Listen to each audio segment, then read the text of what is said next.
Hey guys, in this video, I'm going to be going over a real-life digital transformation story and going over its successes and its failures, so stay tuned and don't forget to like this video. I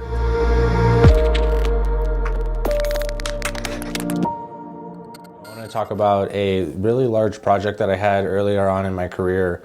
It was about a decade ago now for a mining company. They were a bulk material mining and handler, and they basically had a bunch of different facilities all across the United States. This was a huge enterprise, and the particular facility that I worked with, I helped upgrade their infrastructure. They originally called us for some, minor PLC troubleshooting, and that eventually came into like a whole infrastructure rollout. We did thin clients and virtual server infrastructure, fully redundant. We were looking at upgrading, but we kept their existing SCADA, which was Wonderware, right? And we were looking at getting Ignition in there. So the particular use case that we picked to roll out with Ignition was their scale operator application, which was kind of really disparate because they had a manual process where they would look at the Wonderware application to read what the scale was saying. Let's say it was like 50,000 pounds of the product was loaded onto a customer truck to ship to a particular customer. They would write that information down in a clipboard, on a spreadsheet. And then later on, they would use another computer. So they had two screens. One was showing Wonderware, one was showing their Oracle ERP information that was connected to their IT network. Then they would enter in those shipments to pull against the purchase orders to reconcile everything. So you had like manual data entry and double data entry and IT and OT networks that were fully separated.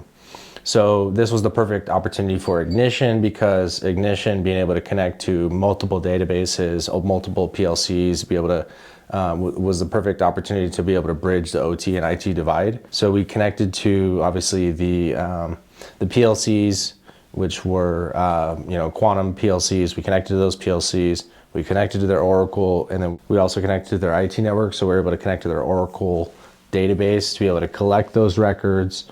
And then we wrote an application where they could automatically tear the scale weight and tie it to a particular customer. So we were able to view all the customers and create a new record, which was basically what was on the spreadsheet and the clipboard now was in an Ignition application. And then with one click, they could reconcile that application back to their Oracle ERP to like verify the order at the end of the day. But all the data collection was automated and streamlined. And so we had OT/IT convergence. We took multiple applications with two separate windows and we turned it into a single pane of glass with Ignition. The one thing that was something we tried to do but ultimately failed, which was being able to do unattended loadout, where a truck driver could come in, enter their name or company name, and be able to pull up an order and be able to load product against that order automatically without having to talk to anyone. That proved to be difficult for other issues. Functionally, we were able to get that application up and going, but there were other issues like logistically and mainly revolved around training and security, why that application didn't get scaled across the facility. They had half a dozen or so scales across the facility, and we did this as a pilot on one of the scales.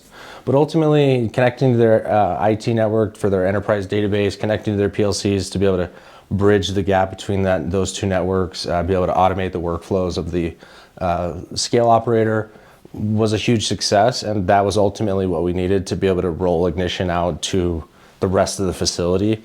And then we also started working on different, redefining their namespaces to be more ISA 95 compliant, whereas previously all their namespaces in their PLCs, all the PLC data was organized by namespace of where the PLC was. So there was a half a dozen PLCs, 1 through N, and all the tags for each of the PLCs was just PLC N, and then a folder, and then the tag.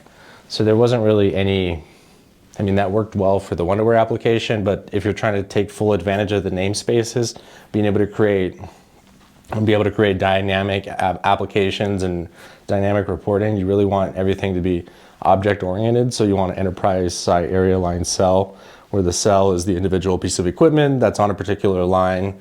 In this case, it could have been scales or loadout, maybe this particular production line has a loading namespace, and within that loading namespace, you have the scale data, and you have this order entry information. So being able to do it today with unified namespace would have made it so much easier, but we started, just with a regular non-unified namespace. We had a one-aware namespace, we had an enterprise IT namespace, fully OT, IT separation. And with this project, we were able to bridge that gap. And the goal was to set the stage for rolling it out, not just at that facility, but across all of the, dozens of plants across the whole enterprise. So that's digital transformation in this particular project, the successes of it, the failures. Ultimately, I would say it was a success because it was still valuable to the operator. And that's what we were really focusing on, is like, how can we make the operator's job easier? If we could do automated unattended loadout, that would be great. That's like a moonshot project, but in our current workflow, how can we get the platform in, get it to pay for itself, and then continue to iterate and scale from there. So if you guys like this video, thank you for watching. Let me know if you have any questions in the comments below. Otherwise, I'll see you guys in the next video. Peace.